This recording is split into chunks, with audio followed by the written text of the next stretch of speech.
नमस्कार फ्रेंड्स, स्वागत है आपका हमारे यूट्यूब चैनल BA पर। फ्रेंड्स, इसमें होम साइंस से संबंधित BA और MA हम पूरी जानकारी आपको देंगे। फ्रेंड्स, इसके पहले का वीडियो अगर आपने नहीं देखा है तो प्लीज़ जाके पहले इस वीडियो को देखिए।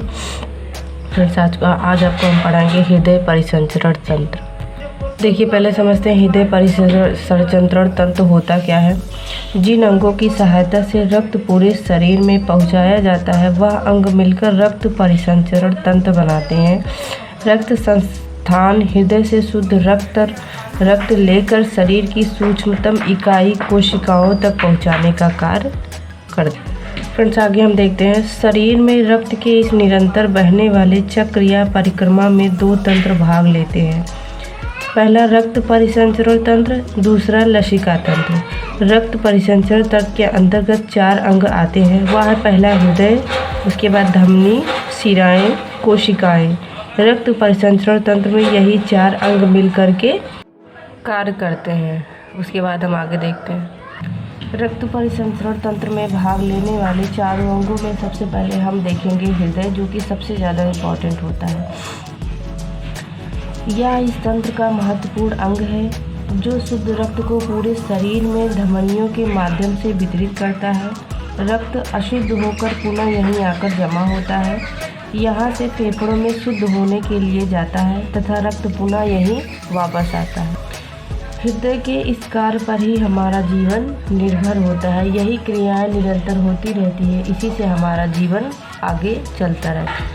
अगर हम हृदय की बनावट की बात करें तो यह हल्के गुलाबी रंग का मांस का बंद मुट्ठी के माप के बराबर होता है और इसका आकार जो होता है नाशपाती के आकार का हमारे हृदय का जो वजन होता है वह करीब 300 के ग्राम होता है। हृदय की रचना देखने पर हृदय भित्ति की 3 परतें दिखाई देती हैं। जो सबसे पहली परत होती है हृदय आवरण या परिहद स्तर बोलते हैं इसको पेरिकार्डियम बोलते हैं। यह हृदय के ऊपर चढ़ी एक पतली झिल्ली होती है जो कि दोहरी होती है। इन दोनों परतों के अंदर एक तरल पदार्थ भरा होता है। इस तरल पदार्थ को पेरिकार्डियल द्रव कहा जाता है। यह द्रव हृदय को तर रखता है, हृदय को बाहरी चोटों से बचाता है तथा हृदय आवरण की दोनों तहों को आपस में जुड़ने नहीं देता है। उसके बाद जो हमारे बीच की परत होती है हृदय पेशी स्तर। यह परत अनैच्छिक मांसपेशियों की बनी होती है जो हमारी इच्छा के अनुसार नहीं चलती है, अतः इसमें फैलने सिकुड़ने की क्रिया स्वयं से होती है।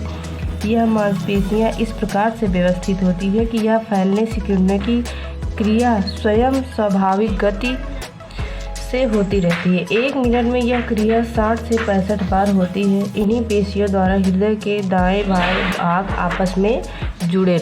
उसके बाद हम देखते हैं अंत हृदय स्तर, जो कि यह सबसे आंतरिक परत होता है। इसको इंडोकार्डियम कहा जाता है।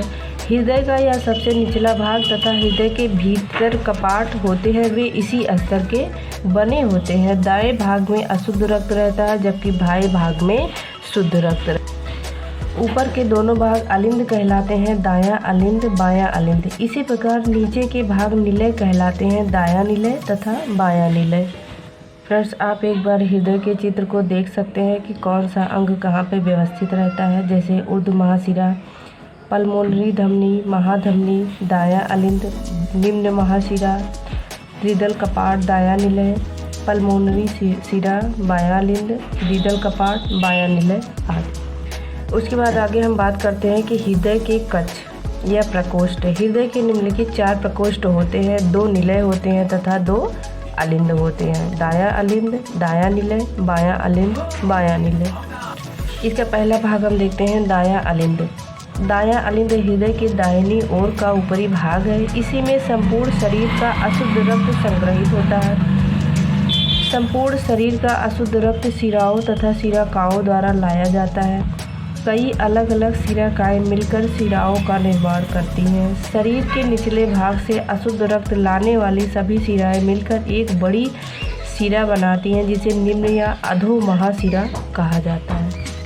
उसके आगे हम बात करें तो होता है दायां निलय। दायां निलय हृदय के दाहिनी भाग का निचला हिस्सा होता है।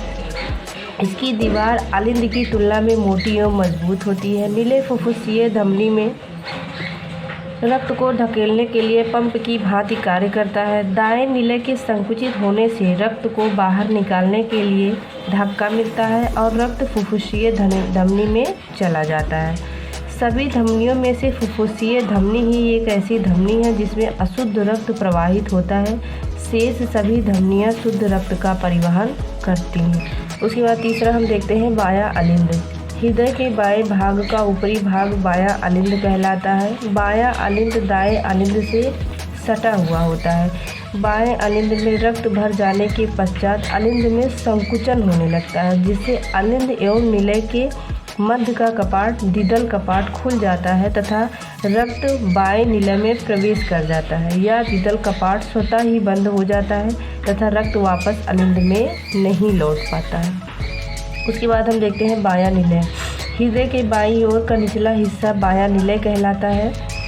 यह शरीर के सभी भागों में शुद्ध रक्त भेजने का कार्य करता है। बाएं निलय के संकुचन से रक्त में धक्का लगता है, जिससे महाधमनी के कपाट खुल जाते हैं और शुद्ध रक्त महाधमनी में प्रवाहित होने लगता है। इस तरीके से हृदय के चारों कोष्ठ के बारे में हमने आपको स्टेप बाय स्टेप समझा दिया। अब हम देखते हैं हृदय के कार्य। हृदय के कार्य की बात करें तो इसमें मुख्य कार्य होता है जैसे शरीर में शुद्ध रक्त की आपूर्ति करना, इस शुद्ध रक्त के साथ ऑक्सीजन तथा भोजन के पौष्टिक तत्व भी शरीर की समस्त कोशिकाओं में पहुंचा। उसके बाद ज्वलन क्रिया से उत्पन्न कार्बन डाइऑक्साइड द्वारा हुए अशुद्ध रक्त को पुनः हृदय में लाना, वहां से उन्हें फेफड़ों में शुद्ध होने के लिए पहुंचाना, फेफड़े से शुद्ध रक्त हृदय में लाना, वहां से शरीर के विभिन्न अंगों में पहुंचा। उसके आगे देखते हैं हृदय चक्र। हृदय मांसपेशियों का बना है। मांसपेशियों का गुण होता है कि संकुचन तथा प्रसार करना।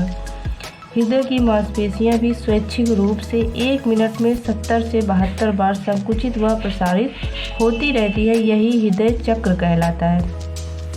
एक पूरे हृदय चक्र में लगभग 0.8 सेकेंड का समय लगता है। उसके बाद हम दूसरे पार्ट धमनी की बात करते हैं। शरीर में हृदय के काम में मदद देने के लिए रक्त वाहिनियाँ होती हैं। जो रक्त वाहिनियाँ शुद्ध रक्त ले जाती हैं उन्हें धमनी कहा जाता है। हमारे पूरे शरीर में त्वचा के काफ़ी नीचे धमनियों का जाल फैला रहता है जिसमें शुद्ध रक्त होता है। उसके बाद हम देखते हैं मुख्य धमनियाँ। हमारे शरीर में मुख्य रूप से 3 प्रकार की महाधमनियाँ या मुख्य धमनियाँ होती हैं। सबसे पहली है महाधमनी। यह सबसे बड़ी धमनी बाएं निलय से शुद्ध रक्त लेकर ऊपर की ओर आकर मेहराब का आकार ले लेती है तथा वक्ष के नीचे उदर में। उसके बाद हम दूसरा देखते हैं हृदय धमनी। हृदय सब शुद्ध अशुद्ध संग्रहित करता है, किंतु इसे पोषण उस रक्त से प्राप्त नहीं होता। हृदय को अपने पोषण के लिए आवश्यक रक्त हृदय धमनियों से प्राप्त करना होता है। इन धमनियों के द्वारा ही हृदय को ऊर्जा तथा शक्ति की प्राप्ति होती है। इन धमनियों में रुकावट आने से हृदय में दर्द तथा हृदय धड़कन बंद हो जाती है। फ्रेंड्स, यही एक मुख्य धमनी होती है जिसमें बाधा होने पर हृदय में दर्द व धड़कन रुकने की संभावना रहती है।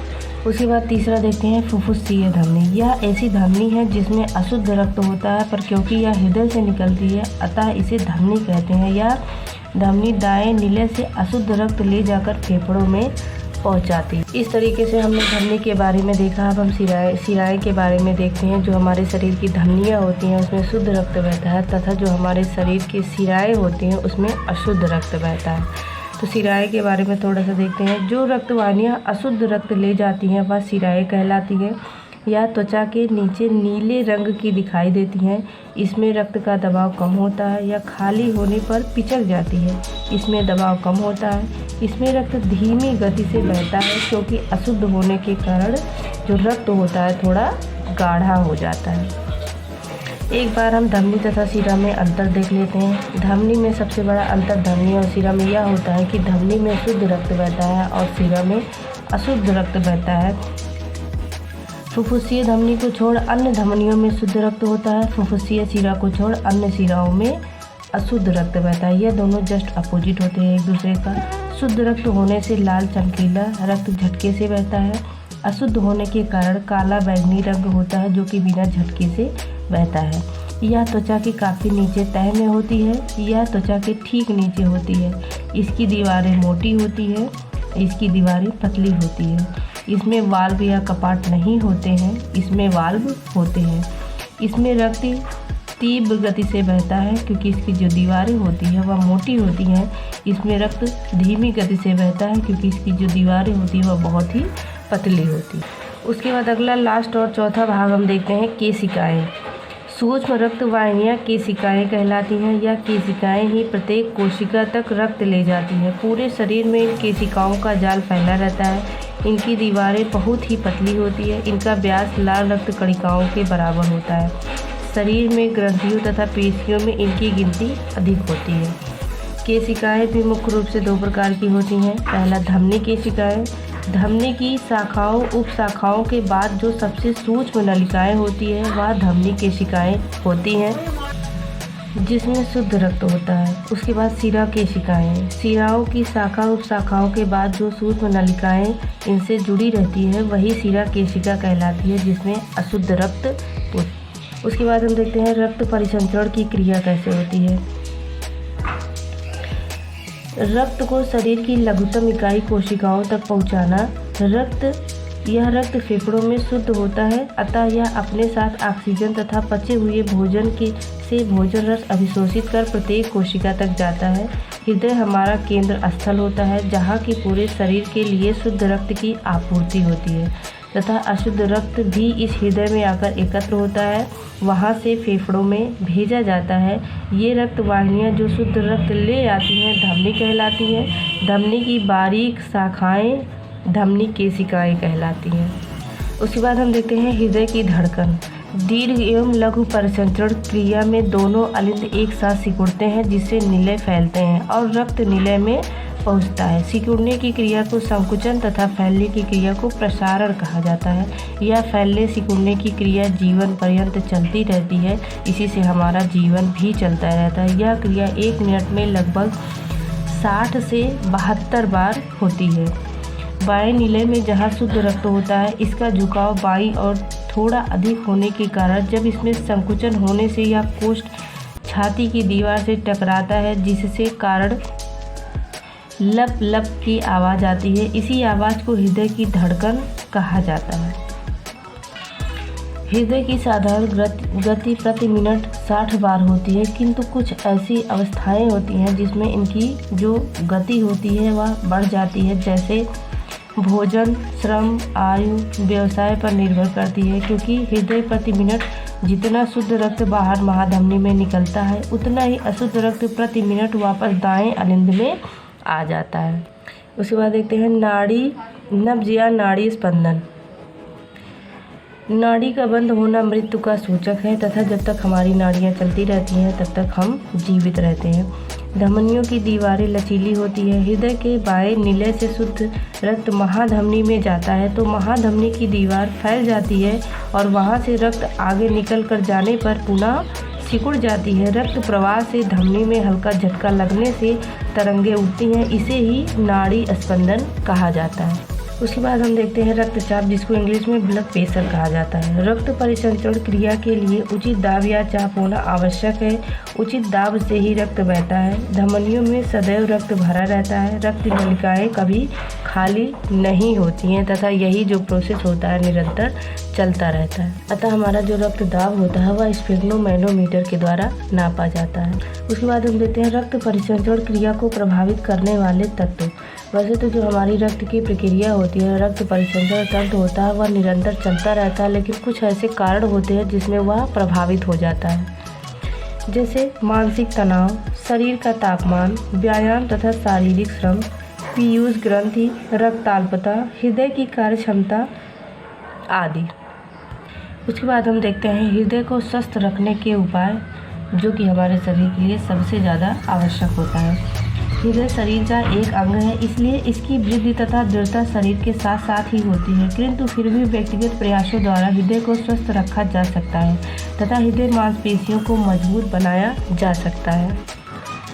व्यायाम इसका सरल व अच्छा उपाय है। व्यायाम से हृदय मांसपेशियां मजबूत होती हैं, किंतु हृदय रोगियों को व्यायाम नहीं करना चाहिए। फ्रेंड्स, इस वीडियो में हमने हृदय परिसंचरण तंत्र से रिलेटेड सारे टॉपिक कवर किए हैं। अगर आपने इसके पहले की वीडियो नहीं देखा है तो आप जाके उसको देखिए।